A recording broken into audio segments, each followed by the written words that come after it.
ونؤمن به ونتوكل عليه ونعوذ بالله من شرور أنفسنا ومن سيئات أعمالنا من يهده الله فلا مضل له ومن يضلل فلا هادي له وأشهد أن لا إله إلا الله وحده لا شريك له وأشهد أن محمدا عبده ورسوله أما بعد. கண்ணியத்திற்குரிய இல்லாமல்ல அல்லாஹு சுப்ஹானஹு வ தஆலாவின் நல்லடியார்களே, அல்லாஹுடைய பேரர்களால் புனிதமிக்க இந்த ரமலான் மாதத்தில் நபிமார்கள் வரலாறு என்ற தொடர் நிகழ்ச்சியிலே நாம் எல்லாம் தொடர்ந்து பங்கெடுத்து வருகிறோம். இந்த நிகழ்ச்சியில ஆதம் அலைஹிஸ்ஸலாத்து வஸ்ஸலாம் அவர்களுடைய வரலாற்றை, ஆதாரபூர்வமான வரலாற்றை தெரிந்துவிட்டு அடுத்தபடியாக இத்ரீஸ் அலைஹிஸ்ஸலாத்து வஸ்ஸலாம் அவர்களுடைய வரலாற்றையும் அறிந்துவிட்டு மூன்றாவதாக நூஹ் நபியுடைய வரலாற்றை பற்றி அறிந்து வருகிறோம். நூஹ் நபி அவர்களை பொறுத்தவரை அவர்கள் செய்த பிரச்சாரம், மக்களுக்கு செய்த போதனை, இவற்றையெல்லாம் பார்த்துவிட்டு அவர்களை இறைவன் கப்பலில் ஏற்றி காப்பாற்றிய செய்தியில நேற்றைய தினம் நாம் நிறுத்தி இருக்கிறோம். இந்த கப்பலில் ஏற்றி காப்பாற்றிய சம்பந்தமாக வேறு பல வசனங்களில் அல்லாஹ் ரப்பல் ஆலமீன் பல்வேறு வார்த்தைகளை கொண்டு குறிப்பிடுகிறான். 21வது அத்தியாயம் 76, 77 ஆகிய இரு வசனங்களில் உனூஹன் இதுநாதா மின் கபுல், நூஹ் நபி இதற்கு முன்னர் பிரார்த்தனை செய்தார். ஃபஸ்தஜப்னா லஹு, அவருடைய பிரார்த்தனையை நாம் ஏற்றுக்கொண்டு ஃபனஜ்ஜைனாஹு வ அஹ்லஹு, அவரையும் அவரது குடும்பத்தினரையும் காப்பாற்றினோம். மினல் கர்பில் அலீம், மகத்தான துன்பத்திலிருந்து அவங்களை காப்பாற்றணும் அப்படின்னு அல்லாஹ் சொல்லி காட்டுறான்.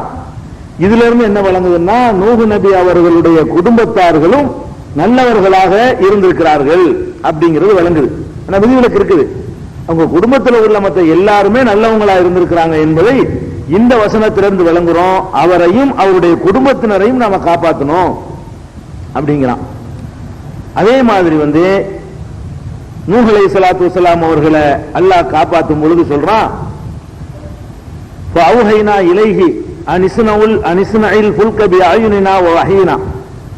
23வது அத்தியாயம் 27, 28, 29. ஏன் பல வசனங்கள் எடுத்து காட்டுறோம்னா, ஒவ்வொரு இடத்துல சொல்றதை விட இன்னொரு இடத்துல பயன்படுத்தக்கூடிய வார்த்தைகள் நமக்கு ஒரு புது விஷயம் கிடைக்கும். அல்லாஹ் திருப்பி திருப்பி பல இடத்துல சொல்றான்டாலும் ஒரே மாதிரி சொல்ல மாட்டான். ஒரு இடத்துல சொன்னதுல இருந்து இன்னொரு வித்தியாசமா ஒரு செய்தி வரும், அதுல இருந்து ஒரு தகவல் நமக்கு கிடைக்கும்.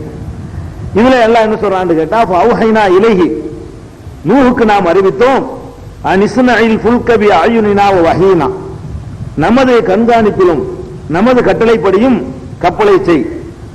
ஃபைதாஜா அம்ருனா, நமது கட்டளை ஃபாரத் தன்னூர், அந்த நீர் பொங்குகிற நேரத்தில் ஃபஸ்லுக் பீஹா மின் குல்லின் ஸௌஜைனி இஸ்னைனி, ஒவ்வொன்றிலும் 2 ஜோடிகளை ஏற்றுக்கொள்வீராக. அஹ்லக, உமது குடும்பத்தினரும் ஏற்றுக்கொள்வீராக. இல்லாமன் சபக அலைஹில் கௌலு மின்ஹும், அவர்களில் யாருக்கு எதிராக என்னுடைய விதி முந்திவிட்டதோ அவர்களை தவிர மற்ற குடும்பத்தாரை எல்லாம் ஏற்றுக்கொள் அப்படின்னு சொல்லிட்டு அதுக்கு அடுத்து அல்லாஹ் சொல்லி காட்டுகிறான், ஃபைதஸ்தவைத அன்த வ மம்மாக்க அலல் ஃபுல்கி, நீயும் உன்னோடு கப்பல்ல இருக்கிறவர்களும் அந்த கப்பலில் ஏறி அமர்ந்த உடனேயே ஃபகுல் அல்ஹம்துலில்லாஹி அல்லதி நஜ்ஜானா மினல் கௌமில் ஸாலிமீன் என்று சொல்லுங்கள். அநியாயக்கார கூட்டத்திலிருந்து எங்களை காப்பாற்றிய அல்லாஹ்வுக்கு எல்லா புகழும் என்று சொல்லி அமருங்கள். இன்னும் காப்பாற்றவே இல்லை, அவ்வளவு நம்பிக்கை ஏற சொல்றான் அல்லாஹ். கப்பல்ல ஏறி உட்கார்ந்த உடனேயே அநியாயக்கார கூட்டத்திலிருந்து அல்லாஹ் நம்ம காப்பாத்தினான், அழிய போறாங்க என்று நீங்கள் சொல்வீர்களாக. மேலும் குர் ரப்பி அன்சில்னி முன்சலம் முபாரக்கம் அன்த கைருல் முன்சிலீன், மேலும் நீங்கள் கூறுங்கள். நூஹ் நபிக்கு அல்லாஹ் கட்டளையிடுறான். என்ன கட்டளையிடுறான்னு கேட்டா, கப்பல்ல ஏத்தியாச்சு. இந்த கப்பல் எங்க போய் நிக்கும்? அந்த இறங்குற இடம், ஒதுங்குற இடம் ஒரு இருக்கணுமா இல்லையா? வெள்ளமெல்லாம் முடிஞ்ச பிறகு அந்த இடமும் ஒழுங்கானதா இருக்கணும்ல.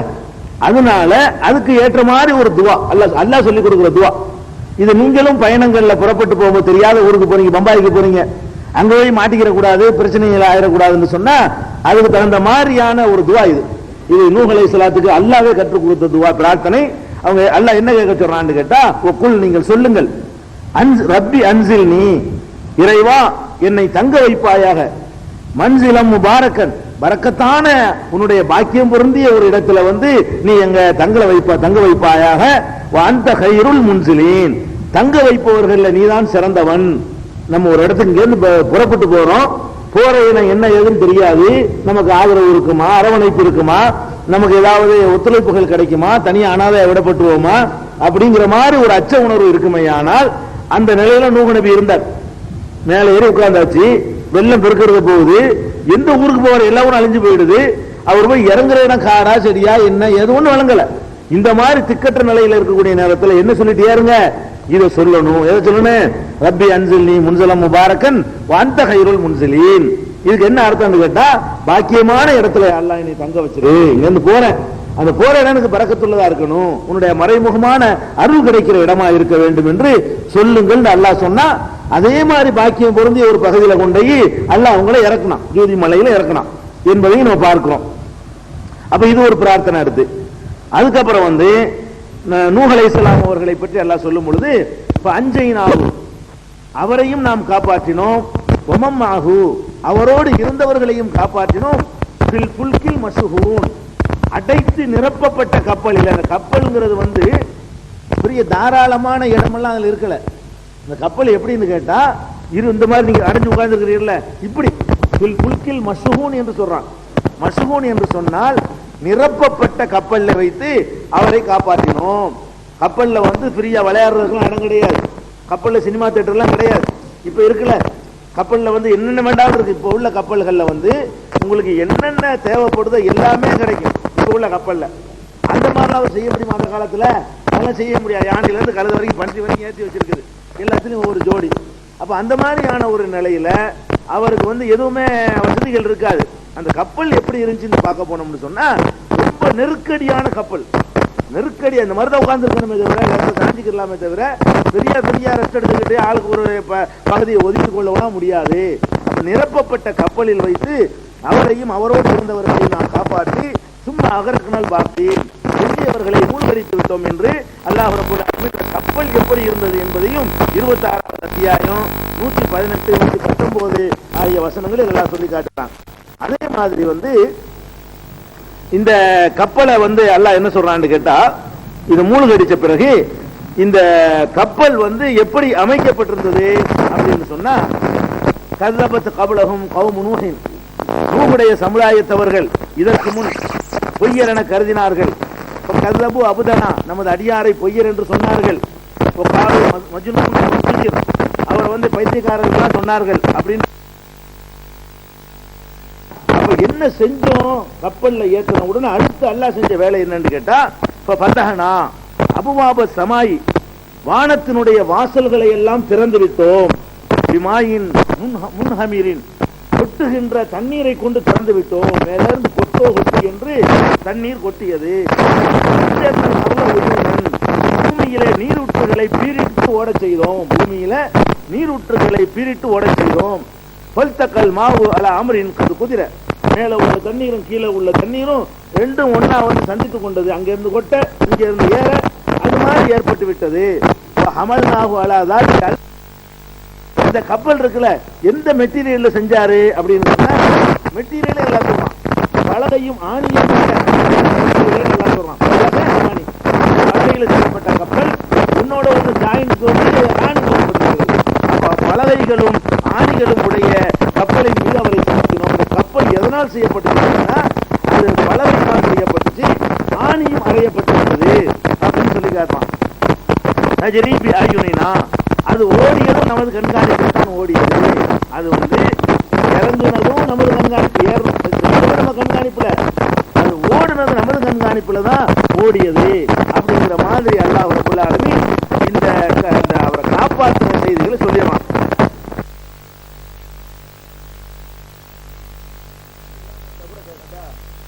இருக்கிறவங்களை கேட்கும்.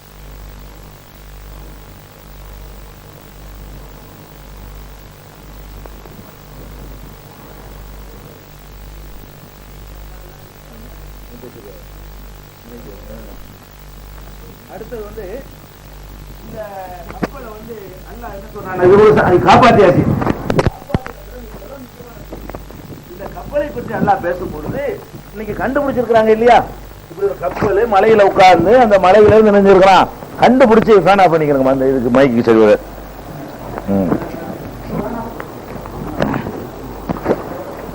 அப்ப இந்த கப்பலை பற்றி அல்லாஹ் என்ன சொல்றான்னு கேட்டா, வழக்க தரக்குனாக ஆயத்தன், அந்த கப்பலை அத்தாட்சியாக நாம் விட்டு வைத்திருக்கிறோம்.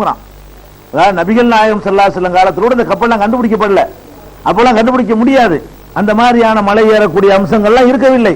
அப்ப கப்பலை இருக்கிற இடமே தெரியாத நேரத்தில் வேற எந்த இந்த சம்பவங்களை வேற வேற வேதங்கள்லாம் சொல்லுகிறது. இந்த நூஹ் நபியுடைய கப்பல் மேற்ற பழைய ஏற்பாடுகள் புதிய ஏற்பாடுகள்ல எல்லாம் என்ன செய்யப்படுகிறது, புதிய ஏற்பாடுல இல்ல பழைய ஏற்பாடுல பல ஆகமங்கள்ல எல்லாம் அது சொல்லப்படுகிறது. யூதர்களுடைய வேதங்களில் இதை பத்தி இந்த வெள்ளப்பிரளயை பத்தி நூஹ் நபினா நோவாப்பாங்க, நோவா காலத்து வெள்ளப்பிரளயத்தை பற்றி அவங்க வேதங்கள் எல்லாம் பேசுகிறது. ஆனாலும் அந்த கப்பலை பாதுகாத்து வச்சுக்கிறோம்னு பேசல, அல்லாஹ் குர்ஆன் மட்டும் தான் பேசுகிறது. இந்த சம்பவத்தை ஏறக்குறைய இப்படி பேசுகிறது. நூஹ் நபியுடைய கப்பல் மேற்ற பொறுத்த வரைக்கும் அந்த இதே மாதிரி ஏறக்குறைய பேசினால் கூட அல்லாஹ் என்ன சொல்றான்னு கேட்டா, வழக்க தரக்குனாக ஆயத்தன், அந்த கப்பலை ஒரு அத்தாட்சியாக நாம் விட்டு வைத்திருக்கிறோம். ஹல்மி முத்தகீர், சிந்திப்போர் இல்லையா அல்லாஹ் கேட்கிறான். டேய் மலைக்கு மேல ஒரு கப்பல் பாருங்கறாங்க, அல்லாஹ் தூண்டுறான் நம்மள. நான் சொல்ற பொய் இல்ல, இது நடந்துச்சுங்கிற உனக்கு நம்ப முடியல. அப்படி மலை உயரத்துக்கு எப்படி வெள்ளம் போயிருக்கும், அவ்வளவு உயரத்துக்கு வெள்ளம் வருமா, அதிகபட்சமா போனா என்ன ஒரு மனிதனை மூழ்க அடிக்கிற அளவுக்கு போகலாம், அல்ல ஒரு பனைமர உயரத்துக்கு வேண்டா போகலாம். ஒரு மலை உயரத்துக்கா வெள்ளம் வரும்? மலைக்கு மேல மலையை மறைச்சிற அளவுக்கு போனா தானே மலையில போய் கப்பல் உட்காரும். அப்ப மலைக்கு மேல தண்ணீர் போனா தான் அந்த கப்பல் அப்படி மலைக்கு மேல சக்குன்னு உட்கார முடியும். அப்ப அது மாதிரி உட்கார்ந்துச்சுன்னு எல்லாம் சொல்றான். இதுல உனக்கு சந்தேகமா இருக்குதா? கப்பலை விட்டு வச்சிருக்கிறாங்க. திருக்குறான்ல என்ன சொல்றான்னு கேட்டா, வழக்க தரக்குனாக ஆயத்தன், அந்த கப்பலை அத்தாட்சியாக நாம் விட்டு வைத்திருக்கிறோம். ஹல்மி முத்தகீர், சிந்திப்பவர்கள் இல்லையா, ஆய்வு செய்யக்கூடியவர்கள் இல்லையான்னு அல்லாஹ் கேட்கிறான். 54வது அத்தியாயத்துல 15வது வசனம். ஒரு இடத்துல மட்டும் அல்லாஹ் கேட்கல, இன்னொரு இடத்துல கேட்கிறான். கௌமு நூஹின் லம்மா கஸபு ருசுல, அவர்கள் தூதர்களை பொய்யென கருதிய பொழுது அகரக்னாகும், அவர்களை நாம் மூழ்கடித்து விட்டோம். வஜஅல்நாஹும் லின்னாஸி ஆயா, மக்களுக்கு அத்தாட்சியாக அதை ஆக்கினோம் அப்படின்னு சொல்லி 25வது அத்தியாயத்துல 37வது வசனத்திலையும் அல்லாஹ் சொல்லி காட்டுகிறான். அதுவும் ஒரு அத்தாட்சி அப்படிங்கிறான். அதே மாதிரி 29வது அத்தியாயத்துல 15வது 3 இடத்துல அல்லாஹ் சொல்றான். இந்த கப்பல் அத்தாட்சியா இருக்குது என்பதை 3 இடத்துல அல்லாஹ் பேசுகிறான். 29வது அத்தியாயம் 15வது வசனத்தில் அல்லாஹ் சொல்லுகிறான், ஃபஅன்ஜைனாஹு, அவரை காப்பாற்றினோம், வஅஸ்ஹாப ஸபீனத்தி, கப்பலில் இருந்தவர்களையும் காப்பாற்றினோம், வஜஅல்நாஹா ஆயத்தன் லில் ஆலமீன், அகிலத்தாருக்கு அதை அத்தாட்சியாக நாம் ஆக்கி வைத்திருக்கிறோம். ஒரு குறிப்பிட்ட காலத்துக்கு இல்ல, அகில முழுமைக்கும் அதை நாம் ஒரு அத்தாட்சியாக ஆக்கி இருக்கிறோம் என்று அல்லாஹ் ரப்பல் ஆலமீன் சொல்லுகிறான். அப்ப அந்த மலைக்கு மேல ஒரு கப்பல் ஒண்ணு உலகத்துல இருக்கு, போய் தேடிப்பாரு, நான் விட்டு வச்சிருக்கிறேன் அப்படின்னு சொல்லி அல்லாஹ் சொல்லி 1200 1300 ஆண்டுகள் சென்ற நூற்றாண்டுல தான், 1300 வருஷத்துக்கு பிறகு தான் கப்பலை கண்டுபிடிக்கிறான். அல்லாஹ் சொன்ன பிறகு 1300 வருடங்களாக கண்டுபிடிக்கல. ஏன் அப்பவே கண்டுபிடிச்சா என்ன நீ கேட்கலாம். அப்பவே கண்டுபிடிக்க கூடாது. அப்பவே கண்டுபிடிச்சோம்னா இந்த மனுஷனுக்கு இந்த அறிவுலாம் அப்ப கிடையாது. எந்த அறிவு? ஒரு பொருளை எடுத்துக்கொண்டு அதுல உள்ள அணுக்களையும் அதுல உள்ள செல்களையும் பார்த்து விட்டு இது இத்தனை வருடத்துக்கு பழமையானது ஒரு நாலேஜ் இருக்க, அந்த நாலேஜ் இருக்கிற காலத்துல கண்டுபிடிச்சா தான் அது கரெக்டான செய்தி வெளியே வரும். ரசூல் ஸல்லல்லாஹு அலைஹி வஸல்லம் காலத்துல கண்டுபிடிச்சு எடுத்தான்னு வைங்க, அவன் சோறாக்கி தின்ட்டு போயிடுவான். அந்த பலகை எடுத்துட்டு போய் என்ன செய்வான், விறகுக்கு பயன்படுத்தி சாப்பிட்டு போயிருப்பான். அந்த காலத்துல எவனா எடுத்திருந்தாண்டா, அந்த காலத்துல உள்ள மக்கள் ஏறி போய் பார்த்து ஒரு வேலை எடுத்தாங்கன்னா இப்படியா சிந்திக்க போறாங்க? இவன் என்ன செய்யறான், இந்த காலத்துல எடுத்தான்னு சொன்னா இது எத்தனை வருஷத்துக்கு முந்தினது, ஒரு ஒரு இவ்வளவு காலத்துக்கு இவ்வளவு மாற்றங்கள் ஏற்படும், இது எந்த அளவுக்கு இதுல உள்ள சேஞ்ச் ஏற்பட்டிருக்கிறது, இதை வைத்துக் கொண்டு இது எவ்வளவு காலத்துக்கு முந்தியது, இது எப்படி மேல வந்ததெல்லாம் ஆராய்வான அந்த மாதிரியான ஒரு காலம் வரட்டும் அப்படிங்கிறதுக்காக வேண்டி அப்பதான் அப்ப அத்தாட்சி ஆகும். இல்லைன்னா அல்லாஹ் அத்தாட்சியமா இல்லாம போயிருக்கிறோம். அல்லாஹ் என்ன செய்யறான்னா எந்த காலத்தில் எடுத்தால் அது பற்றிய செய்தி வெளி உலகத்துக்கு வருமோ அது வரைக்கும் அல்லாஹ் அதை மறைத்து வைத்திருந்து அகிலத்துக்கு அத்தாட்சியா விட்டு வைத்ததை நம்ம வாழக்கூடிய காலத்துல அல்லாஹ் அற்புதமா அதை நிலைநாட்டி காட்டிருக்கான். நம்ம நூற்றாண்டு சிறந்த நூற்றாண்டு. இதுக்கு முந்தின நூற்றாண்டு மக்களுக்கு எல்லாம் என்னென்ன விளங்கி இருக்காது, நம்ம விட்டு வைக்கிறாங்களா என்னத்தை விட்டாங்க யாரு அப்படின்ட்டு போயிருப்பாங்க. இந்த சென்ற நூற்றாண்டுல வாழ்ந்த மக்கள் எல்லாம் இந்த கப்பலை கண்டுபிடிக்கப்படாத காலத்துல இதை வாழ்ச்சாங்கன்னா என்ன விளங்கிட்டு போயிருப்பாங்க, என்னமோ எல்லாம் விட்டுருக்காங்க நமக்கு விளங்கல, எங்கேயாவது எல்லாம் விட்டு வச்சிருப்பாங்க இப்படின்னு போயிருப்பாங்க. அப்ப இதை கண்டுபிடித்த பிறகுதான் என்ன செய்யப்படுகிறது, இது அல்லாஹ் அத்தாட்சியை விட்டு வச்சு நமக்கு தெரிய வருகிறது. அப்ப இப்படி ஒரு சம்பவம் நடந்தது உறுதியாயிடுது.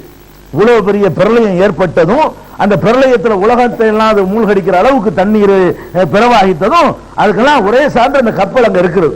பல லட்சம் வருஷத்துக்கு முன்னாடி உள்ள கப்பல் அங்க மேல இருப்பது அதற்கான சான்றாக அமைந்திருப்பதை நம்ம பார்க்கிறோம்.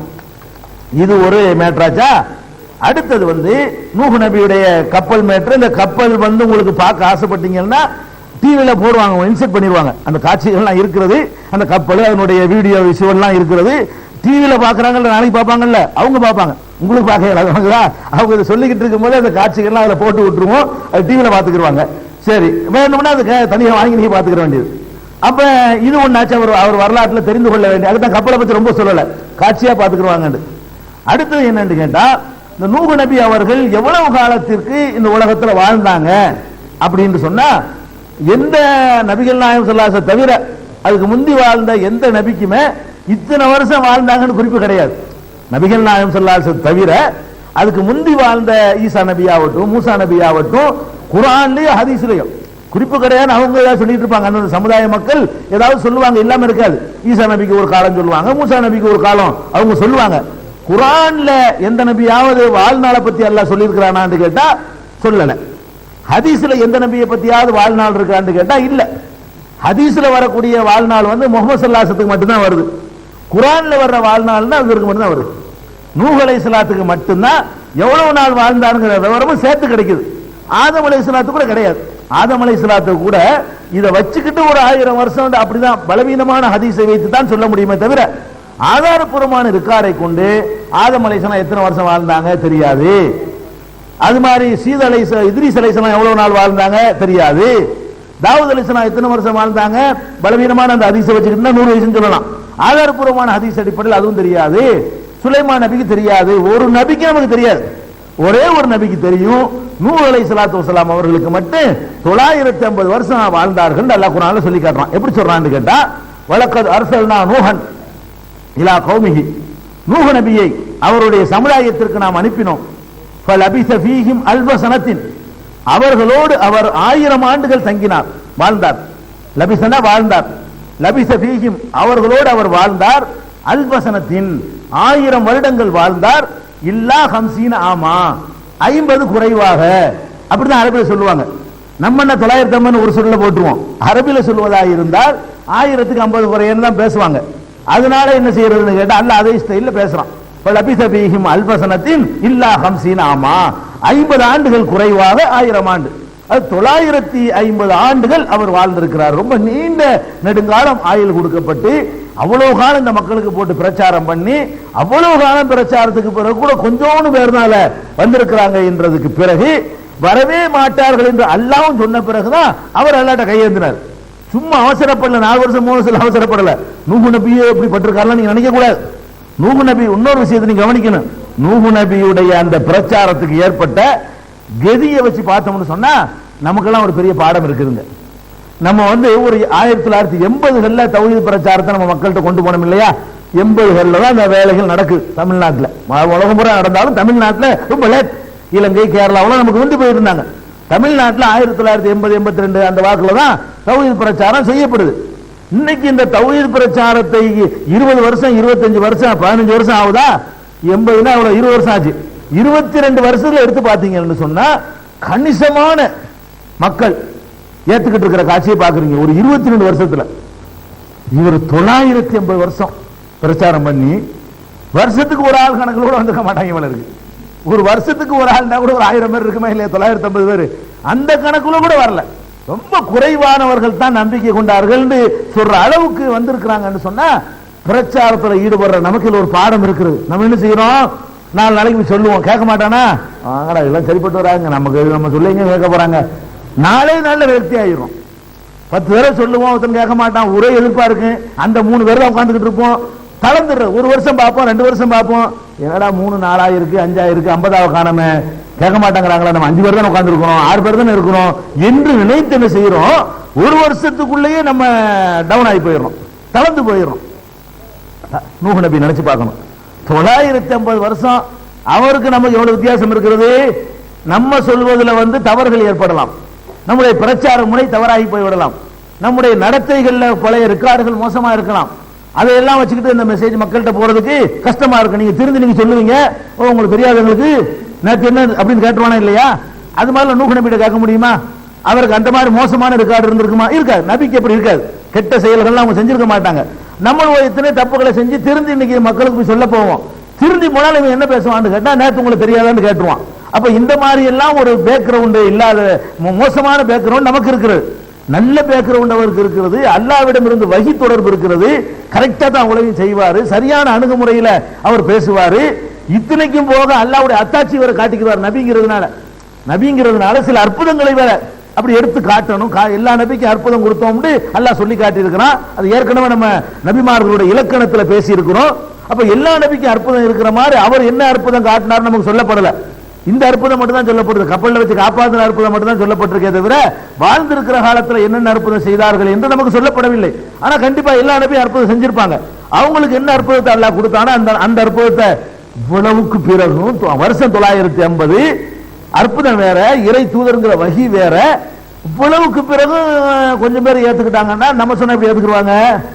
நம்ம ரொம்ப சந்தோஷமா படணும், 20 வருஷத்துல போட்டு ஆச்சரியமா படணும். நமக்கு நம்ம ஒப்பிட்டு பார்க்கும் பொழுது நம்ம தளர தேவையே இல்லை.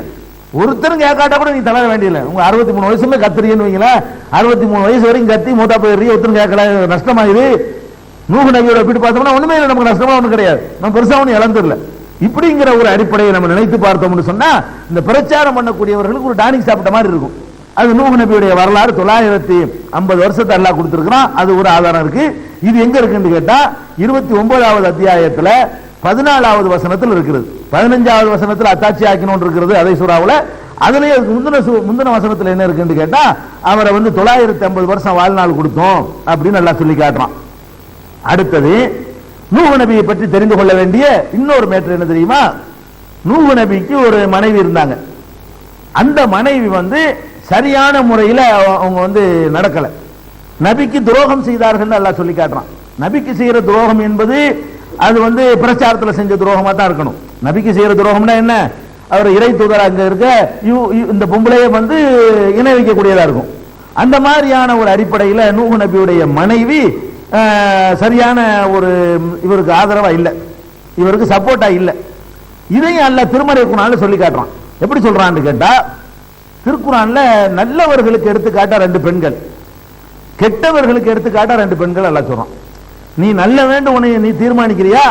2 பெண்களை காட்டுறேன், இந்த பெண்கள் மாதிரி நீ நடந்தால் நீ நல்லவன். அல்லாஹ் குர்ஆன்ல சொல்லி காட்டுறான். எந்த 2 பெண்கள்?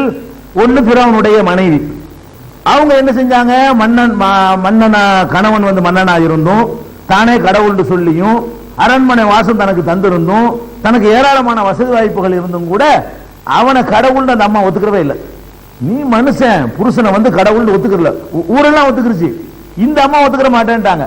சோத்துக்கு வழி இல்லாத மூசா நபி தான் அல்லாஹ்வுடைய தூதர், அவர் சொல்லக்கூடிய ஆள் தான் கடவுள்னு சொல்லி அவங்க என்ன செஞ்சுக்கிட்டாங்க? ஏத்துக்கிட்டாங்க. ஏத்துக்கிட்டனால என்ன பண்ணாங்க? எல்லா வசதியும் இழந்தாங்க, அரண்மனை வாழ்க்கை இழந்தாங்க, ரொம்ப கஷ்டமான வாழ்க்கை அதாவது கஷ்டப்படுத்துறது ஒண்ணு, இருந்தது இழக்கிறது ஒண்ணு. இருந்த சுகங்களை எல்லாம் இழந்தது ஒண்ணு, இழந்துட்டு விட்டுருவானா அடி உத, அது வேற தனியா நடக்கும். இவ்வளவுக்கு பிறகு அந்த அம்மா உறுதியா நின்று என்ன சொன்னாங்க? இந்த அரண்மனையெல்லாம் எனக்கு பெருசு இல்ல. அல்லாஹ் கேட்டாங்க, இது காலத் ரப்பி புனிலே இந்த கபைத்தன் ஃபில் ஜன்னா, யா அல்லாஹ் உன்னிடத்துல சொர்க்கத்துல எனக்கு ஒரு மாளிகை தான், இவனிட்டு என்னை காப்பாத்து. வனஜினி மின் ஃபிரௌன வ அமலிஹி, ஃபிரௌனிடம் இருந்தும் அவனுடைய சித்திரவதையிலிருந்து என்னை காப்பாத்திரு. இந்த அரண்மனையை எனக்கு வேணாம், தூக்கி நான் தயாரா இருக்கிறேன், நீ அந்த அரண்மனையை கொடு, நீ வச்சுக்கிறிய மறுமையில அந்த அரண்மனையில எனக்கு ஒரு மாளிகையை தா, அது நிரந்தரமானது, இது அற்பமானது, எனக்கு வேணாம் அப்படின்னு உறுதியா நின்றாங்களே. இப்படி நீங்கள் இருந்தா தான் நீங்க மூமின். மூமினுக்கு எடுத்துக்காட்டு இந்த உலகமா மறுமையான ஒரு கொஸ்டின் உங்க முன்னாடி வைக்கப்பட்டால் அந்த மாதிரி நேரத்தில் இந்த உலகத்தை எட்டி மிதிச்சுட்டு மறு உலகத்தை தேர்ந்தெடுக்கணும். உலகத்தை நிராகரிக்க சொல்லல, உலகத்தை நல்லா அனுபவிங்க.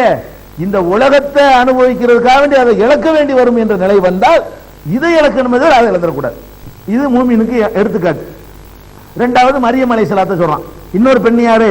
மரியம் அமனத்து இம்ரான் அல்லத்தி அஹசனத்து ஃபர்ஜஹா, அந்த இம்ரானுடைய மகள் மரியம் இருக்கிறாங்க இல்லையா, அவங்களையும் அல்லாஹ் நல்லோர்களுக்கு உதாரணமாக எடுத்து காட்டுகிறான்.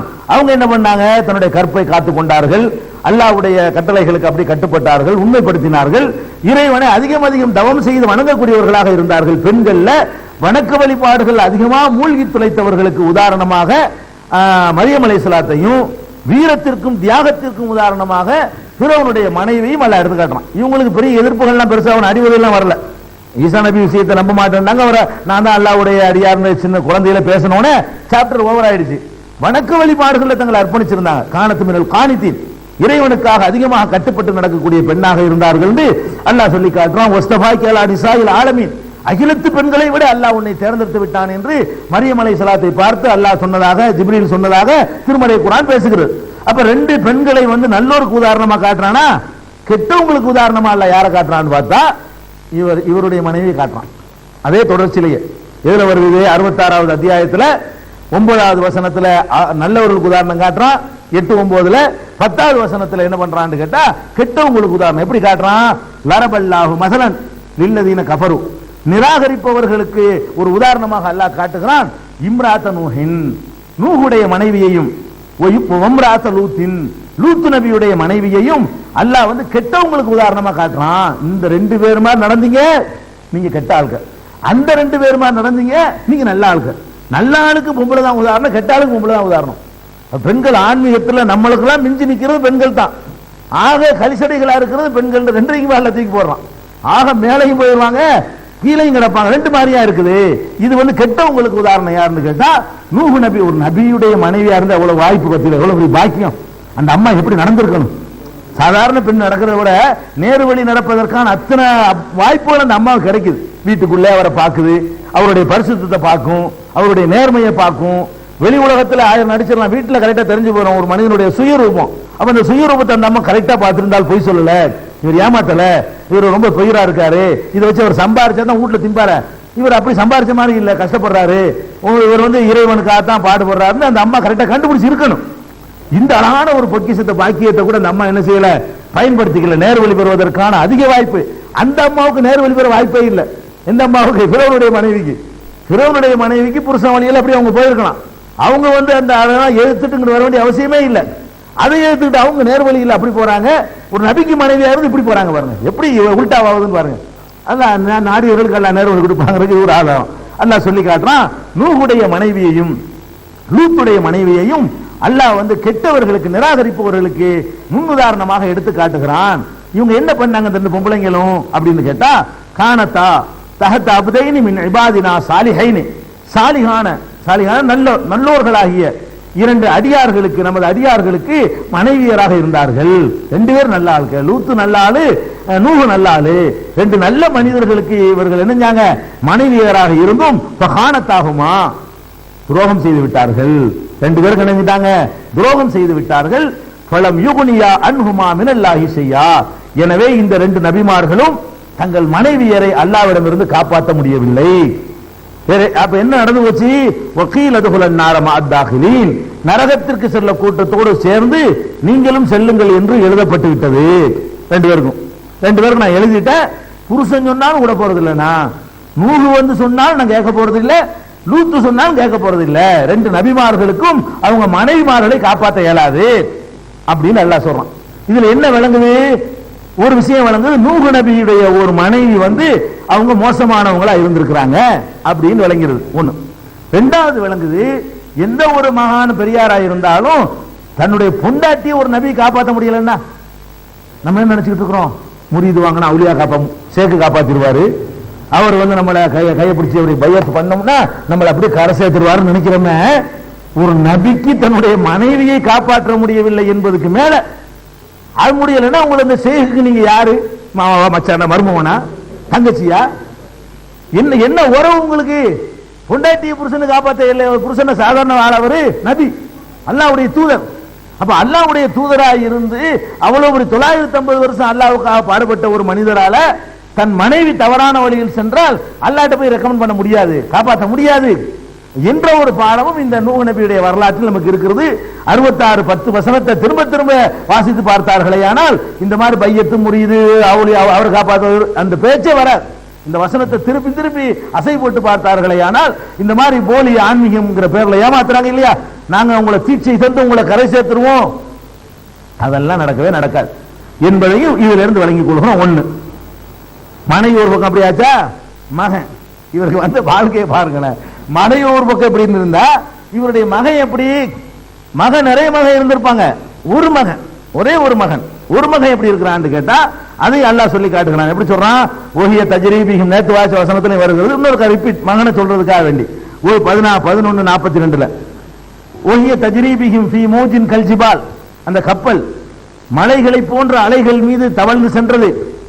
கான ஃபீ மாஜிலின் நாதா நூஹு இப்னஹு, நூஹ் நபி அவர்கள் தம்முடைய மகனை அழைத்தார்கள். மகனே எப்ப அழைக்கிறார்கள்? கானபி மாஜில் அவன் ஒதுங்கி இருந்தான், இவர் கொள்கையை விட்டு ஒதுங்கி இருந்தான், அல்ல கப்பலை விட்டு ஒதுங்கி இருந்தான்.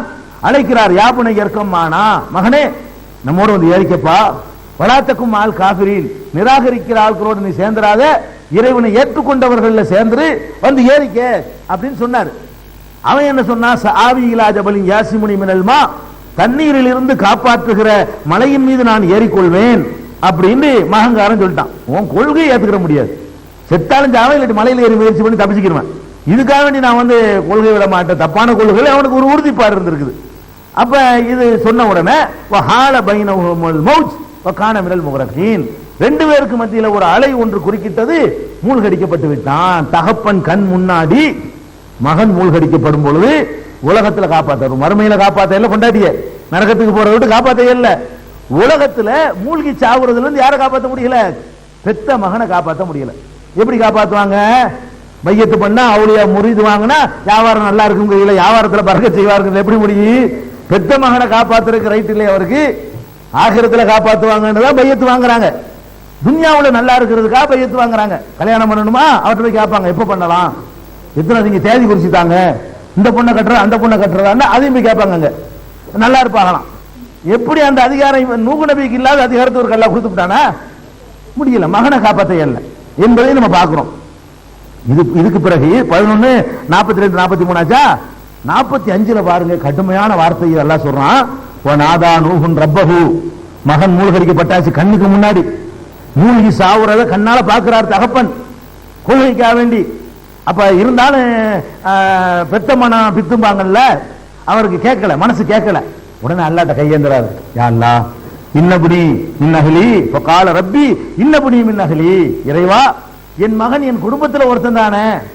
அவர் கேட்கிறாரு, என்னுடைய குடும்பத்தில் ஒருத்தன் தானே என்னுடைய மகனு. ஓ இன்ன வாதக்கல் ஹக்கு, உன்னுடைய வாக்குறுதி மெய்யானது தானே, குடும்பத்தெல்லாம் காப்பாத்துறேன்னு சொன்னீங்க, அதை மட்டும் பிடிச்சிட்டார் அவரு. உன் குடும்பத்தை ஏத்திக்கன்னு எல்லாம் சொன்னான்ல, அல்லாஹ் சொல்லும் போதே கரெக்டா தான் சொன்னான். என்ன சொன்னா? உன் குடும்பத்தை ஏத்திக்க, யாருக்கு எதிராக என்னுடைய விதி முந்தி விட்டதோ அவர்களை தவிரன்னு சேர்த்து சொன்னான். அதை விட்டார் இவர். வசதியை விட்டுட்டு என்ன செய்வாருன்னா, நீ தானே குடும்பத்தை காப்பாத்துறான்னு சொன்ன, இவன் என் குடும்பம் தானே அப்படிங்கிறாரு. ஏன்னா ஏற்கனவே அந்த ஆயத்தை வாய்ச்சி காட்டிட்டோம். என்ன அல்லாஹ் சொன்னா? நீ வந்து கப்பல்ல ஏத்திக்க, உன்னுடைய குடும்பத்தாரை ஏத்திக்க, இல்லாமன் சபகாலைகள் கவுளு, யாருக்கு எதிராக என்னுடைய கட்டளை முந்தி விட்டதோ அவனை ஏற்றக்கூடாது. அது இவன் அடங்குவான்னு அவருக்கு தெரியுது. பாசம் அப்படி கேட்க வைக்குது. கேட்ட உடனே இன்ன வாதக்கல் ஹக்கு, உன்னுடைய வாக்குறுதி உண்மைதானே, நீ சொன்னா கரெக்டா செய்வீங்க, என் மகன் குடும்பத்தில் ஒருத்தன் தானே, அந்த அஹ்கமுல் ஹாக்கிமீன், நீ தீர்ப்பளிப்பவர்கள் எல்லாம் சிறந்த தீர்ப்பளிப்பவனாச்சே, அதனால மகனை ஏதாவது காப்பாத்துனேன் அப்படின்னு சொல்றாரு. அப்ப அல்லாஹ் என்ன சொன்னா தெரியுமா? கால இறைவன் கூப்பிடுறான், யானோ நூஹே இன்னஹு லைஸ மின் அஹ்லிக, அவன் உன் குடும்பத்தை சேர்ந்தவன் அல்லன். உனக்கு பிறந்தவன் குடும்பமா? உன் கொள்கைப்படி நடந்தா தான் உன் குடும்பத்தை சேர்ந்தவன். நீ சொல்றபடி நேர்மையான வாழ்க்கை வாழ்ந்தா தான் குடும்பத்தை சேர்ந்தவன். உனக்கு பிறந்ததுனால உன் குடும்பமாக முடியாது. இன்னஹு லைஸ மின் அஹ்லிகன்றான், அவன் உன் குடும்பத்தை சேர்ந்தவன் அல்ல. இன்னஹு அமலுன் கைரு சாலிஹின், இது நல்ல செயல் இல்லை. இந்த மாதிரி என்கிட்ட பேசுறது, அவன் ஆள் சரியா நல்லா தெரியும் உங்களுக்கு, உனக்கு காபிர் ஆவாத, நிராகரிக்கிறது ஆவாத நீ தான் சொல்லி கூப்பிட்ட, அப்போ மாட்டேன்ட்டான். நல்லா தெரிஞ்சுக்கிட்டு என்கிட்ட கேட்கறீங்கள, இன்னஹு அமலுன் கைரு சாலிஹின், இது நல்ல செயல் கிடையாது. இந்த மாதிரி அவனுக்கு என்கிட்ட கேட்கறது இருக்க, அதே தப்பு. அது மட்டும் நீ பாடல, அல்ல ஃபலா தஸ்அல்னி மா லைஸ லக பிஹி இல்முன், உனக்கு அறிவு இல்லாத விஷயத்தை பத்தி என்னிடத்துல பேசாதே. அல்லாஹ் கேட்கிறான், ஃபலா தஸ்அல்னி, நபிக்கு சொல்ற வார்த்தையை பாருங்க. யாரு என்ன செய்ய முடியும்? அவன் நல்லா நடந்தா மட்டும் தான் நடத்த வைக்க முடியும். அவன் வைக்கணும். இஸ்லாத்தினுடைய அடிப்படை ஃபண்டமெண்டல் என்ன? எல்லா நபிமார்களும் போதித்த கொள்கை என்ன? ஒவ்வொரு மனிதனும் அவன் நல்லவனா நடக்க வேண்டும். நல்லவனுக்கு மகனா இருந்தாலோ, நல்லவனுக்கு மனைவியா இருந்தாலோ, நல்லவனுக்கு புருஷனா இருந்தாலோ, அல்ல நல்லவருக்கு நண்பனா இருந்தாலோ, நல்லவர்கிட்ட போய் முறிது வாங்கி இருந்தாலோ முடியவே முடியாது. அல்லாஹ் என்ன வார்த்தை சொல்றான் பாருங்க, ஃபலா தஸ்அல்னி, என்கிட்ட கேட்காத. எதை பத்தி கேட்க கூடாது? மா லைஸ லக பிஹி இல்முன், உனக்கு இல்மு இல்லாத விஷயத்தை பற்றி, அறிவு இல்லாத விஷயத்தை பற்றி என்னிடத்தில் கேட்க கூடாது. இது பரவாயில்லை. அடுத்து பாருங்க, இன்னி அயலுக அன் தகூன மினல் ஜாஹிலீன், மூடர்களில் ஒருவராக இருக்கக்கூடாது என்று உனக்கு அறிவுரை கூறுகிறேன். அல்லாஹ் சொன்னான். ஜாஹில், ஜாஹில் என்ன? விவரம் அறியாதவராக, மூடராக ஆகிவிடக் கூடாது என்று உனக்கு நான் அறிவுரை சொல்கிறேன். இப்படி நீ அறிவாளி, ஒரு விவரம் உள்ள ஒரு நபியா இருந்துகிட்டு கேட்கலாமா என்கிட்ட வந்து? இந்த மாதிரி ஆளுக்காக நீ பேசலாமா? மகனாவே இருக்கட்டுமே, என்கிட்ட பேசலாமா அப்படின்னு சொல்லி நீ ஜாஹில் ஆயிராத, நீ மூடர்கள் ஒரு ஆள் ஆயிராத, எச்சரிக்கிறேன் என்று அல்லாஹ் அவ்வளவு கடுமையா சொல்றான். எங்க இருக்கு? 11:45-46. அவர் என்ன பண்றாரு? உடனே சரண்டர் ஆகிறாரு. கால ரப்பி, இறைவா, அஊது பிக்க அன் அஸ்அலுக மா லைஸ லி பிஹி இல்முன், எது பற்றி அறிவு எனக்கு இல்லையோ அது பற்றி நான் கேட்பதை விட்டு உன்னிடத்தில் நான் பாதுகாப்பு தேடுறேன். கேட்காம நீ ஆக்கி வைக்கணும், தெரியாம கேட்டுவிட்டேன், நீ அப்படி கேட்காம என்னை ஆக்கி வை, இனிமே வந்து அந்த மாதிரி கேட்காம என்னை ஆக்கி வச்சிரு என்று உன்னிடத்தில் நான் பாதுகாப்பு தேடுகிறேன். அதோட நிக்கல, ஓ இல்லா தகுபிர்லி, என்னை நீ மன்னிக்காவிட்டால், ஓ தரகம்னி, எனக்கு நீ அருள் புரியாவிட்டால், அக்கும் மினல் காசிரீன், நான் நஷ்டவாளி ஆயிருவேன். இவ்வளவு கடுமையான வார்த்தை சொல்லிட்டியல்ல, நீ மன்னிக்கல என்று சொன்னா உன்கிட்ட நான் அதிக பிரசிங்கத்தனமா நான் பேசணும் பாரு, அதனால நான் நஷ்டவாளி ஆயிருவேன், என்ன மன்னிச்சிரு. கேட்டதுக்காக வேண்டி சரி பரவாயில்ல அப்படின்னு போகல. அவர் எவ்வளவு பெரிய தப்புன்னு உணர்றாரு பாருங்க. கேட்டவுடனே அல்ல மாட்டேன்டான்ல, சரி சரி அப்படின்னு விட்டு போகல. அப்ப வணங்க, இவ்வளவு கடும் வார்த்தை எல்லாம் சொன்னான்னா நம்ம எவ்வளவு பெரிய தப்பு பண்ணியிருக்கிறோம், அல்லாஹ்வுடைய அதிகாரத்தை அலையிட்டு இருக்கிறோம். அல்லாஹ்வுக்கு நல்லவனா நடக்காதவனுக்கு போய் நம்ம இப்படி ரெக்கமெண்ட் பண்றது, அல்லாஹ்வுக்கு எதிராக இருந்தவனுக்கு போய் நம்ம இப்படி சிபாரிசு பண்றது, பெரிய தப்புல பண்ணிட்டோம் அப்படின்னு விளங்கி நீ மன்னித்து அருள் புரியவில்லை என்று சொன்னால் நான் நஷ்டவாளி ஆயிருவேன்ல அப்படின்னு அவர் கேட்டார்னு சொல்லி 11:47 வசனத்தை எல்லாம் சொல்றான். அப்ப என்ன வழங்குது? நூஹ் அலைஹிஸ்ஸலாமுடைய மகன் பேர்லாம் வரல. இவங்க கிஸ்ஸா எழுதி வச்சிருப்பாங்க, நூஹுக்கு நிறைய மகன் இருந்தாரு, இந்த மகனுக்கு பேர் கண்ணான்ங்கிறது அந்த மகனுடைய பேரு, கண்ணான்கிற மகன் தான் அந்த மாதிரி பண்ணது, இப்படி எல்லாம் சொல்லுவாங்க. நூஹுடைய மனைவி, கெட்டு போன மனைவி யாருன்னா அந்த மாதிரி மனைவி யாருன்னு கேட்டு அதுக்கு ஒரு பேர்லாம் சொல்லுவாங்க. எந்த நபிமாருக்கும் பேர்லாம் நம்ம சொல்ல முடியாது. ஆதம் ஹவ்வாவை தவிர, இப்ராஹிம் ஹாஜரா சாராவை தவிர வேற எந்த நபிக்கு நீங்க என்ன செய்ய முடியாது? மனைவிமார்களுக்கெல்லாம் பேர் சொல்ல முடியாது. இப்ராஹிம் நபிக்கு ஹதீஸ்கள்ல பேர் வருது, ஹாஜராவும் வருது, சாராவும் வருது, ஹதீஸ்ல குர்ஆன்ல வரல. ஆதம் அலைஹிஸ்ஸலாத்துக்கு ஹவ்வாங்கிறது வந்து குர்ஆன்ல வரல, ஹதீஸ்ல வருது. ரசூல் ஸல்லல்லாஹு அலைஹி வஸல்லம் சொல்லி இருக்காங்க. வேற மூசாவுக்கு சபூரா, அய்யூபுக்கு ரஹீமா, நூஹுக்கு பாரிசா, இவ்வளவு பேர் வைக்கிறது கல்யாணம் பண்ணி வச்ச மாதிரி. இதெல்லாம் நம்ம யாருக்குமே தெரியாது. இப்படிலாம் அல்லாஹ்வும் சொல்லல, அல்லாஹ்வுடைய ரசூலும் சொல்லல. இதை விளங்கிக்கணும். மகனு அவுட்டு, மனைவி அவுட்டு. ஆனால் இந்த ஒரு மகன் ஒரு மனைவி தான் அவருக்குன்னா இல்ல. அவங்களை பார்த்தா என்ன தெரியுதுன்னு கேட்டா, அதுல அல்லாஹ் சொல்லி காட்டுறான், உலகது நாதானா நூஹுன், நூஹு நம்மை அழைத்து பிரார்த்தித்தார், ஃபல நிஅமல் முஜீபூன், பதிலை பிரார்த்தனை ஏற்றுக்கொள்வதை நாமே சிறந்தவர்கள். அல்லாஹ் சொல்றான், பிரார்த்தனை ஏற்றுக்கொள்றதுல வந்து நமக்கு நிகரா யாருமே கிடையாது அப்படின்னு சொல்லிட்டு, வனஜ்ஜைனாஹு வஅஹ்லஹு, அவரையும் அவரது குடும்பத்தாரையும் காப்பாத்தினோம். குடும்பத்தார்ல 2 பேர் மைனஸ் ஆகுது பாருங்க. இவ்வளவுதான் குடும்பம் நினைச்சிடக்கூடாது. இந்த 2 அல்லாமல் அவருடைய வேற வேற பிள்ளைகள் அவருக்கு இருந்திருக்கிறார்கள், வேற வேற ஒரு ரிலேஷன்ஷிப் சொந்தக்காரர்கள் இருந்திருக்கிறார்கள், அவங்களெல்லாம் நல்லவர்களா இருந்திருக்கிறார்கள், அவரை ஏற்றுக்கொண்டவர்களா இருந்திருக்கிறார்கள். 2 பேர் தான் ஏற்றுக்கல, விளங்கிக்கணும். இந்த ஒரு மகன் பேர் தெரியல நமக்கு, பல மகன்கள்ல ஒரு மகன் ஏற்றுக்கொள்ளவில்லை, அவ்வளவுதான். மீதி மகன்கள் எல்லாம் இருந்தார்கள், ஹதீஸ்ல வருது. மீதி மகன்கள் இருந்தார்கள், அவங்க ஏற்றுக்கொள்ள. அதுக்கடுத்து நூஹ் அலைஹிஸ்ஸலாம் அவர்களுடைய குடும்பம், அதை பத்தி என்ன தகவல் கிடைக்குது என்று பார்த்தோம்னு சொன்னா, நூஹ் அலைஹிஸ்ஸலாம் அவர்களுக்கு வந்து ஹாம் என்ற பெயரிலையும், சாம் என்ற பெயரிலையும், யாஃபிஸ் என்ற பெயரிலையும் 3 மகன்கள் இருந்தார்கள் என்று நபி ஸல்லல்லாஹு அலைஹி வஸல்லம் சொன்னதாக ஒரு செய்தி எதுல இருக்குன்னா திருமதியில் இருக்கிறது. நபி ஸல்லல்லாஹு அலைஹி வஸல்லம் சொன்னதாக நூஹ் நபிக்கு வந்து 3 புதல்வர்கள் இருந்தார்கள். ஹாம் என்ற ஒரு பெயர்ல ஒருத்தர், சாம் என்ற பெயர்ல ஒருத்தர், யாஃபிஸ் என்ற பெயர்ல ஒருவர் இருந்தார்கள். 3 புதல்வர்கள் இருந்தார்கள்னு ஒரு ஹதீஸ் வந்து இருக்கிறது. இந்த ஹதீஸ் வந்து ஆதாரபூர்வமான ஹதீஸான்னு கேட்டா இல்ல. எதனால ஆதாரபூர்வமானது இல்லைன்னு கேட்டா 2 காரணம். ஒன்னு, இது அறிவிக்கக்கூடிய அறிவிப்பாளர்கள், அறிவிப்பாளர் தொடர்ல சயீத் பின் பஷீர் என்பவர் வருகிறார், ஒரு ஆள் இடம் பெற்றிருக்கிறார். அவர் வழியா தான் அறிவிக்கப்படுகிறது. அவர் யாருன்னு கேட்டா பலவீனமான ஆளு, அவர் வந்து சரியா கரெக்டா செய்திகளை சொல்லாதவர், அவர் சொன்னா ஏத்துக்கிற மாட்டாங்க. ஒண்ணு. ரெண்டாவது வந்து இந்த செய்தியை வந்து சமுராய் என்ற நபித்தோழர் வழியாகத்தான் அறிவிக்கப்படுகிறது. அறிவிப்பாளர்னா என்னன்னு உங்களுக்கு வழங்கும்ல, கேட்கிறவங்களுக்கு வழங்கிக்கணும். ஒரு ஹதீஸ் சொன்னா அந்த ஹதீஸை சொல்லக்கூடியவர் வந்து ஒருத்தர் சொல்ல மாட்டார். ஹதீஸ் ரெக்கார்ட் பண்றாங்கல்ல, புக்கா எழுதுறாங்கல்ல, அது வந்து 150-200 வருஷம் ஆயிடுச்சு. நபிகள் நாயகம் ஸல்லல்லாஹு அலைஹி வஸல்லம் காலத்துக்கு ஒரு 200-150 வருஷத்துக்கு பிறகுதான் ஹதீஸுகளை நூல் வடிவமாக ஆக்கக்கூடிய பணிகள் துவங்கியது. அப்ப 100 வருஷத்துக்கு பிறகு எழுத ஆரம்பிக்கும் பொழுது 100 வருஷத்துக்கு முந்தினதை இவருக்கு கேட்டு எழுத முடியுமா? நான் வந்து 100 வருஷத்துக்கு முந்தின நான் எழுதுறதா இருந்தா அது எப்படி எழுதியல? எனக்கு நான் 100 வருஷம் கொஞ்சம் வாழலையே, எப்படி எழுத முடியும்? எனக்கு வந்து எங்க அத்தா சொல்லியிருப்பாரு, எங்க அத்தாவுக்கு வந்து அவங்க அத்தா சொல்லியிருப்பாரு, அவருக்கு அவங்க அத்தா சொல்லியிருப்பாருன்னு ஒரு 4-5 பேரை போட்டா தான் அங்க போக முடியும். 100 வருஷத்துக்கு முந்தின ஒரு செய்தி நான் சொல்வதா இருந்தா நானே சொல்லிட இயலாது. 100 வருஷத்துக்கு முந்தின போறதுக்கு 4-5 பேர் இடையில வேணும்.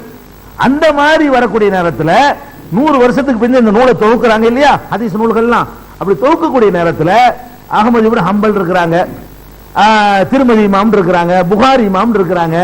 இவங்க எல்லாம் வந்து ஹதீஸை தொகுக்கும் பொழுது எனக்கு இவர் சொன்னார் என்று சொல்லுவாங்க. ஏன்னா நிறைய பேர் இதை வந்து பாக்குறாங்க, உங்களுக்கு வந்து ஹதீஸை பத்தி தெரியும். டிவியில பார்க்கக்கூடிய மக்களுக்கு அறிவிப்பாளருங்கிறாங்க, ஒரு ஆள் சொன்னாங்க வேற ஆள் மாத்துறாங்கன்னுவாங்க. இதுல 3-4 அறிவிப்பாளர் வருது பாருங்க. அது எப்படிங்கிற புரிஞ்சுக்கிட்டா குழப்பம் வராது. அதுக்காக இந்த தகவல், கூடுதல் தகவல். அப்ப எனக்கு வந்து யார் சொன்னது? இஸ்மாயில் சொன்னார். யாருக்கு? நான் தான் நூல் எழுதுறாள்னு வைங்களேன், எனக்கு இஸ்மாயில் சொன்னார். இது ஒரு ஆள் ஆச்சா? இஸ்மாயில் ரசூலுல்லாஹ் காலத்தில் இருந்தவரா? இல்ல. அப்ப இஸ்மாயிலுக்கு யார் சொன்னாரு அடுத்த கேள்வி வரும். அவர்கிட்ட கேட்பாங்க, இஸ்மாயில உனக்கு யார் சொன்னான்னு கேட்பாங்க. எனக்கு வந்து இப்ராஹிம் சொன்னாரு. ஓ இப்ராஹிமா? இப்ராஹிம் ரசூலுல்லாஹ் பார்த்திருக்க இயலாத, காலம் ரொம்ப உதைக்குத. இப்ராஹிமுக்கு யார் சொன்னது? இப்ராஹிமுக்கு வந்து தாவூது சொன்னாரு. தாவூது பத்தலையே, தாவூதும் ரசூலுல்லாஹ் காலத்துக்கு வந்திருக்க முடியாது, தாபி தானே வர்றாரு. தாவூதுக்கு யாருப்பா சொன்னது? தாவூதுக்கு இப்னு அப்பாஸ் சொன்னாங்க, ஒரு சஹாபி சொல்லணும். தாவூதுக்கு அபூ ஹுரைரா சொன்னாங்க. அப்ப ஒரு செய்தி வந்து ஒரு நூலாசிரியர் கிடைக்கிறதா இருந்தா 4 பேர்ல இருந்து 5 பேர் 6 பேர் 7 பேர் வரைக்கும் இடையில வரும். நூல் ஆசிரியருக்கும் நபிகள் நாயகம் ஸல்லல்லாஹு அலைஹி வஸல்லம் இடையில என்ன வரும்? 5 பேர் 3 பேர் 4 பேர் வரும். இப்ப எனக்கு வந்து யார் சொன்னா? இஸ்மாயில் தானே சொன்னாரு. இஸ்மாயில் கரப்ட்னு வைங்க, செய்தி கரப்ட் அடிச்சிருவோம். இஸ்மாயில் கரெக்டா இருக்கிறாரு, இஸ்மாயிலுக்கு சொன்ன இப்ராஹிம் சரியில்லைன்னு வைங்க, அப்பவும் செய்தி அவுட்டு. இஸ்மாயில் நல்லவரா இருக்கிறாரு, இப்ராஹிம் நல்லவரா இருக்காரு, இப்ராஹிமுக்கு சொன்னார தாவூது, அவர் கரெக்ட் இல்லைன்னு வைங்க, அப்போ செய்தி விட்டுருவோம். அப்ப அந்த அறிவிப்பாளர் என்பது ஒரு செய்திக்கு வந்து நிறைய வரிசையா அறிவிப்பாளர் தொடர்ந்து வரும். இந்த தொடர்ல எல்லாரும் நல்லவங்களா இருக்கணும், நேர்மையாளர்களா இருக்கணும், பொய் சொல்லாதவர்களா இருக்கணும், நினைவாற்றல் மிக்கவர்களா இருக்கணும், கெட்ட செயல்கள் அருவருக்கத்தக்க செயல்களில் ஈடுபடாதவர்களாக இருக்க வேண்டும். இப்படிப்பட்ட வரலாறு யாருக்கு இருக்கிறதோ அவர்கள் சொன்ன செய்திகளை மட்டும்தான் பதிவு செய்தார்கள். வரலாறு இல்லாத அனாமதேயங்களுடைய ஒரு பேரை சொல்லுவாங்க. இஸ்மாயில் யாரு? இஸ்மாயில் யாருன்னு தெரியாது, இஸ்மாயில் தான் சொன்னாருன்னா தூக்கி போட்டுருவாங்க. அவர் யாரு சொல்லு, இஸ்மாயில் யாருப்பா, அவர் பேர் என்ன, வாப்பா பேர் என்ன, எந்த வருஷம் பிறந்தாரு, விவரத்தை சொல்லுவாங்க.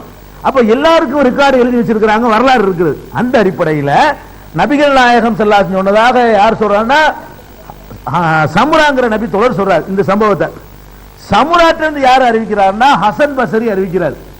சமுராங்கிற நபி தோழர் சொன்னதாக இரண்டாவது அறிவிப்பாளர் யார் வர்றா?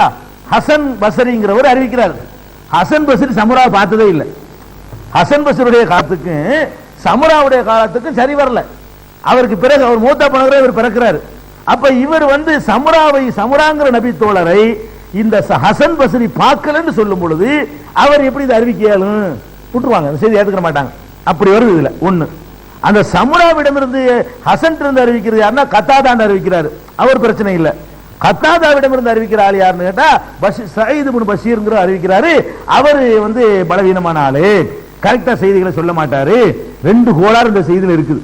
அதனால நூஹ் நபிக்கு சாமு உண்டு ஒரு புள்ள, யாம் உண்டு ஒரு ஹாம் உண்டு ஒரு புள்ள, யாபீதுன்னு ஒரு புள்ளன்னு சொல்லக்கூடிய செய்தி ஏற்கத்தக்க செய்தி இல்ல. ஹதீஸ் நூல்ல இருந்தாலும் சொல்லக்கூடிய ஆளுக்கு வந்து சரியில்லாத காரணத்தினாலையும் தொடர்பு அருந்து போறதுனாலையும், ஹசனுக்கு சமுராவுக்கும் இடையில தொடர்பு அருந்து போற காரணத்தினாலையும் அந்த நியூஸை வந்து எடுத்துக்கொள்ள மாட்டார்கள் அறிஞர்கள். ஒண்ணு இது ஒண்ணாச்சா. அதுக்கு அடுத்தது வந்து இன்னொரு எல்லாமே எல்லாத்திலையுமே இந்த ஹசன் வழியாக அவர் தான் அறிவிக்கிறார், சமுரா தான் அறிவிக்கிறாராச்சா. இந்த மாதிரி வரக்கூடிய பல நூல்கள் அகமதுல வருது. அகமதுல எடுத்துக்கொண்டாலும் இதே மாதிரி தான் வருது. சமுராவிடமிருந்து ஹசன் தான் அறிவிக்கிறார். இந்த காரணத்தினால இது வந்து அடிபட்டு போயிடுது. இந்த செய்தி ஏத்துக்கிற கூடாது. அதனால நூஹ் நபிக்கு பிள்ளைங்க இருந்தாங்கன்னு நிறுத்திக்கணுமே தவிர பேரெல்லாம் சூட்டக்கூடாது. நூஹ் நபிக்கு பிள்ளை இத்தனை பேர் என்ன சொல்றது வந்து ஆதாரமற்ற செய்தியா போயிடுது. அதுக்கடுத்து என்ன பண்ணிருக்கிறாங்கடா, நூஹ் நபியை பொறுத்த வரைக்கும் இன்னும் கொஞ்சம் சில மேட்டர்களை கொஞ்சம் எழுதி வச்சுக்கிறாங்க. என்ன எழுதி வச்சுக்கிறாங்கன்னு கேட்டா, நூஹ் நபி கப்பல்ல இருந்து காப்பாற்றப்பட்டாங்கல்ல, இந்த கப்பல்ல இருந்து காப்பாற்றப்பட்டது என்னைக்குன்னு கேட்டா அது வந்து ஆஷூரா அன்னைக்கு காப்பாற்றப்பட்டாங்க. இந்த முஹர்ரம் 10 வந்துருச்சுன்னு சொன்னா பயான் பண்ணுவாங்க உலமாக்கள். அவங்க கிஸ்ஸாவில் பயான் பண்றதுக்கு மேட்டர் வேணும்ல, ஆஷூரா அன்னைக்கு எடுத்து வச்சுக்கிட்டு உலகத்தில் இருந்த அம்புட்டையும் ஆஷூரால கொண்டு சேர்த்துருவாங்க. ஆதம் அலைஹிஸ்ஸலாம் இறங்குனது ஆஷூரா, ஆதம் அலைஹிஸ்ஸலாம் படைச்சது ஆஷூரா, நூஹ் நபி கப்பல்ல ஏறினது ஆஷூரா, மூசா நபிக்கு மட்டும் ஹதீஸ் இருக்குது. மூசா நபி காப்பாற்றப்பட்டார்கள் இருக்குதியா, அதுக்கு மட்டும் தான் ரசூல் ஸல்லல்லாஹு அலைஹி சொல்றாங்க. அதனாலதான் ஆஷூரா தினம் அந்த ஃபிரௌனிடமிருந்து கடல் பிளந்து காப்பாற்றப்பட்ட அந்த ஒண்ணுக்கு தான் ஆதாரம் இருக்கிறது. இவங்க என்ன பண்றது, மேட்டர் கொஞ்சம் அதிகமா சொல்லணுங்கிறதுக்காக வேண்டி எல்லா சம்பவத்தையும் ஆஷூரால ஒண்ணே ஃபிட் பண்ணிடுவாங்க. அந்த மாதிரி எழுதி வச்சிருக்கிறாங்க. அதுக்கும் எந்த விதமான ஆதாரபூர்வமான செய்தியும் இல்ல. அது பொய்ங்கிற அளவுக்கு நிராகரிக்கப்பட்ட ஒரு விஷயம். இதுவும் நூஹ் நபியை பத்தி தெரிந்து கொள்ள வேண்டிய விஷயம். அடுத்து வந்து இந்த உலக மக்கள் எடுத்துக்கிட்டீங்கன்னா சில ஆளுக்கு மங்கோலியர்களா இருக்கிறாங்க, சில ஆளுக்கு வந்து ஆப்பிரிக்காவுக்கு தனி மூஞ்சி, அன்னைக்கு சொன்னோம்ல ஆப்பிரிக்காவுக்கு தனி மூஞ்சி. இதெல்லாம் ஏன் ஏற்படுச்சு தெரியுமா? அதுக்கு ஒரு காரணம் இருக்குது எழுதி வச்சுக்கிறாங்க. இதெல்லாம் ஏன் ஏற்படுச்சு தெரியுமா? நூஹ் நபிக்கு முந்தி அதெல்லாம் கிடையாது, ஆப்பிரிக்கா மங்கோலியெல்லாம் கிடையாதான். ஒரு நாள் நூஹ் நபி படுத்து கிடந்தாங்களாம். படுத்து கிடக்கும் பொழுது அவருடைய ஆடை விலகி கொஞ்சம் அலங்கோலமா படுத்து கிடக்கிறார் தூக்கத்துல. நபிமார்கள் அப்படிலாம் ஆடை விலகிலாம் அல்ல ஆக்க மாட்டான், அதெல்லாம் கேர்ஃபுல்லா தான் இருந்திருப்பாங்க. கதை அலங்கோலமா படுத்து கிடக்கிறாராம். ஒரு மகன் வந்தாராம், பார்த்தாராம் அலங்கோலமா இருக்கிறத பார்த்து ஆடையை மூடி சரி செய்யாம நீ ஊரெல்லாம் கூட்டிட்டு வந்துட்டாராம். பாருங்க இங்க பாருங்க அப்படின்ற உடனே அவர் நூஹ் நபி கோவம் வந்து நினைஞ்சாங்களாம், அவரை சபிச்சு விட்டாங்களாம். அவருக்கு பிறகுற பிள்ளை எல்லாம் நிக்குறவா போச்சான் கதை. அதாவது நூஹ் நபியுடைய கோபத்துக்கு ஆளானவன அவர் வழியா பிறந்த ஆளுக்கு பூரா கருப்பு கருப்பாக நீக்குற மாதிரி என்ன செய்ய முடி சுருட்டையா போய் ஒரு தொங்கி போய் அந்த ஆப்பிரிக்காவுக்கு ஒரு மூஞ்சி இருக்குல்ல அந்த மாதிரியான மூஞ்சி அப்பதான் உண்டாகுதுன்னு சொல்லிட்டு தெரிவிச்சுக்கிறாங்க. இதெல்லாம் கிஸ்ஸா இதெல்லாம் போய் அவர் ஆடை விலைகள்லாம் படுத்து கிடக்கவும் கிடையாது. ஆடை விலகி படுத்து கிடந்ததாக மற்ற வேதங்கள்ல இருக்கிறது. நூஹ் வந்து திராட்சை ரசம் மதுபானத்தை அருந்து விட்டு வஸ்திரம் விலகி படுத்திருந்தான், இன்னும் போட்டு தான் எழுதுவாங்க அவங்க. வஸ்திரம் விலகி இணைஞ்சிருந்தான், படுத்திருந்தான், அப்படி இப்படின்னு அந்த மாதிரி எழுதி வச்சுக்கிறாங்க. அவர் திராட்சை ரசம் அருந்தவும் மாட்டாரு, மதுபானங்களை நபிமார்கள் குடிக்கவும் மாட்டாங்க, இந்த மாதிரி எல்லாம் இருக்கவும் மாட்டாங்க. அதுல இருந்து காப்பி அடிச்சுக்கிட்டு இவங்க கொஞ்சம் எக்ஸ்ட்ரா ஃபிட்டிங் போட்டு இதனாலதான் அவங்க உண்டானது. இன்னொரு மகன் வந்து ஆடையை போட்டு மூடுனாராம். இன்னொரு மகன் வந்தாராம், ஊரையே வலிச்சுட்டான்னு சொல்லி ஆடையை போட்டு மூடினாராம். ஓம் பிள்ளைல வெள்ளையா பொறுக்கிட்டுட்டாராம். அதனாலதான் வெள்ளக்காரர் ஐரோப்பியர்கள் உண்டாயிருக்கிறாங்க. இப்படி எல்லாம் இதெல்லாம் நம்ப கூடாது. இந்த மாதிரி எல்லாம் நடந்ததுக்கு என்ன இல்ல, எந்த ஒரு சான்றும் ஆதாரமும் கிடையாது என்பதையும் இது விளங்கிக்கிறேன். இது நூஹ் அலைஹிஸ்ஸலாமுடைய அடுத்த விஷயம். அடுத்து என்னன்னு கேட்டா, நூஹ் அலைஹிஸ்ஸலாத்தை பத்தி சொல்லக்கூடிய இன்னொரு செய்தி இப்னு மாஜாவுல கூட இந்த செய்தி வருகிறது. என்ன வருதுன்னு கேட்டா, நூஹ் அலைஹிஸ்ஸலாம் நோன்பு வைப்பாங்களாம். எப்படி வைப்பாங்களான்னு கேட்டா 365 நாள் நோன்பு தானா. நூஹ் நபி நோன்பு 365 நாள், தாவூத் நபி நோன்பு சரிபாதி. அவர் ஒரு நாள் நோன்பு வைப்பாரு, ஒரு நாள் நோன்பு விட்டுருவாரு. தாவூத் அலைஹிஸ்ஸலாம் என்ன செய்வாங்கன்னு கேட்டா, இன்னைக்கு நோம்புல நாளைக்கு விட்டுருவாங்க, நாளை கழிச்சு நோம்பு அடுத்த நாள் விட்டுருவாங்க. இது ஹதீஸ்ல ஆதாரபூர்வமான ஹதீஸ் இருக்குது. ஆனா இன்னொரு ஹதீஸ் ஒரு பலவீனமான ஹதீஸ்ல அப்படியே நேக்க சொறி விட்டுருக்காங்க. எப்படின்னு கேட்டா, தாவூத் அலைஹிஸ்ஸலாம் வந்து பாதி நாள் நோன்பு வச்சார் வருஷத்துல. நூஹ் அலைஹிஸ்ஸலாம் என்ன செய்வாங்கன்னு கேட்டா, நோன்பு இல்லாம ஒரு நாள் கூட இருக்க மாட்டாங்க, 365 நாள் நோன்புல தான் இருப்பாங்க அப்படின்னு சொல்லி சாம நூஹ் அத்தஹர, நூஹ் வந்து காலமெல்லாம் வந்து நோன்பு நோட்டுறாரு. இல்லா யௌம ஈதுல் ஃபித்ரி வ யௌமில் அல்ஹா, நோன்பு பெருநாள். அந்த மக்களுக்கு இந்த பெருநாளா இருக்கான்னு தெரியல. நோன்பு பெருநாள் ஹஜ் பெருநாளை தவிர மற்ற நாள்ல அவங்க எப்பவும் நோன்பு வச்சுட்டே இருந்தாரு. நமக்கு தான் இந்த நோன்பு பெருநாள், இதே பெருநாள் தான் அவங்களுக்கு இருந்துச்சுலாம் கிடையாது. இல்லைன்னு கூட நமக்கு சான்று இருக்கிறது. ஒவ்வொரு சமுதாயத்துக்கும் ஒரு ஈத் இருக்கிறது. நமக்கு உரிய பெருநாள் எது என்று கேட்டால் இது என்று ரசூல் ஸல்லல்லாஹு அலைஹி சொல்றாங்க. நோன்பு பெருநாளையும் ஹஜ் பெருநாளையும் பற்றி பேசும் பொழுது சஹீஹுல் புகாரியில் இருக்கிறது. ஒவ்வொரு சமுதாயத்துக்கும் ஈத் திருநாள் இருக்கிறது. நம்முடைய பெருநாள் எது என்று கேட்டால் நோன்பு பெருநாள் ஹஜ் பெருநாள் இதுக்கு முந்தி கிடையாதுன்னு விளங்குது. அவங்க வெவ்வேறு நாள் தான் கொடுக்கப்பட்டுச்சு. எப்படி சும்மா நமக்கு வெள்ளிக்கிழமை அவங்களுக்கு சனி ஞாயிறு பல மாதிரி கொடுக்கப்பட்டுச்சோ அப்படிதான் இருந்துச்சு. நோன்பு பெருநாள் ஹஜ் பெருநாளை தவிர பாக்கி 365 ரெண்டு கழிச்சுட்டா 363 நாள் நினைஞ்சிருக்காரு அவரு நோம்பாக இருந்திருக்கிறாரு. சந்திர கணக்குப்படி பார்த்தோம்னா 355 நாள் வருமா, அதுல ஒரு 2 நாள் கழிச்சுக்கிட்டோம்னா 353 நாள் வருஷத்துக்கு நோம்பு நோத்துக்கிட்டே இருந்திருக்கிறான்னு எழுதிக்கிறாங்க. இது இருக்கு, இப்னு மாஜாவுல இருக்குது இந்த செய்தி. ஆனால் இந்த செய்தி அறிவிக்கக்கூடிய ஒரு ஆள்ல வந்து யார் வர்றாருன்னு கேட்டா 4வது அறிவிப்பாளராக அதாவது இப்னு லஹியா, அப்துல்லாஹ் இப்னு லஹியா ஒருத்தர் வர்றாரு. இவர் பலவீனமானவர், இவருடைய எந்த ஒரு அதிசயம் அறிஞர்கள் ஏத்துக்கிற மாட்டாங்க. அதனால நூஹ் நபி வந்து காலமெல்லாம் நோம்பு நோட்டாரு அப்படிங்கிறதுக்கு ஆதாரம் இல்லை. அதே மாதிரி ஆதம் நூஹ் அலைஹிஸ்ஸலாம் என்ன செய்வாங்களாம், வருஷம் வருஷம் ஹஜ்ஜி கரெக்டா வந்துருவாங்களாம். அப்போலாம் அவருக்கு ஹஜ்ஜி இருந்துச்சா, இப்ராஹிம் நபிக்கு தான் அல்லாஹ் ஹஜ்ஜிக்கு அழைப்பு கொடுக்க சொல்றான். ஹஜ்ஜுக்கு பத்தி காபா கட்டி முடிச்ச உடனே வஅஸின் ஃபின்னாஸி பில் ஹஜ்ஜி, இப்ராஹிமே ஹஜ்ஜை பத்தி மக்களுக்கு பிரகடனம் செய்கின்ற இப்ராஹிம் நபிக்கு தான் அல்லாஹ் உத்தரவு போடுறான். அதுக்கு முந்தி தொழுகிறதுக்கு தான் ஆதம் அலைஹிஸ்ஸலாம் காபத்துல்லாஹ் கட்டினாங்க, பள்ளிவாசலா இருக்கிறதுக்கு தான் கட்டினாங்களே தவிர உலக மக்கள் எல்லாம் கூட்டிட்டு வந்து அங்க ஒன்று சேர்க்கறதுக்கு அவர் கட்டல. நூஹ் நபி காலத்துல ஹஜ்ஜே இல்ல, இருந்ததுக்கு ஆதாரம் இல்ல. இவர் வருஷ வருஷம் நூஹ் நபி ஹஜ்ஜுக்கு போயிட்டு வந்தாங்க அப்படின்னு சொல்லி எழுதி வச்சுக்கிறாங்களே, இதுக்கும் சரியான ஆதாரங்கள் கிடையாது. அப்ப நூஹ் நபியை பொறுத்த வரைக்கும் நூஹ் நபியின் பெயரால இப்படி நிறைய தவறுகளும் இருக்கிறது, சரியான செய்திகள் இருக்கிறது. இதோட நூஹ் நபி விஷயம் அவ்வளவுதான். இதுக்கு மேல என்ன சொன்னாலும் சரி, இப்ப சொன்னோம்ல, இந்த செய்திக்கு மேல நூஹ் நபி வரலாறு சம்பந்தமா என்ன செய்திகளை சொன்னாலும் அதெல்லாம் கற்பனை, குர்ஆன்ல உள்ளது இல்ல, நபிகள் நாயகம் ஸல்லல்லாஹு அலைஹி வஸல்லம் சொன்னது இல்ல, பெரியவர் சொன்னார் அவர் சொன்னார், இப்படிதான் இருக்குது போல வைக்கணும். அடுத்த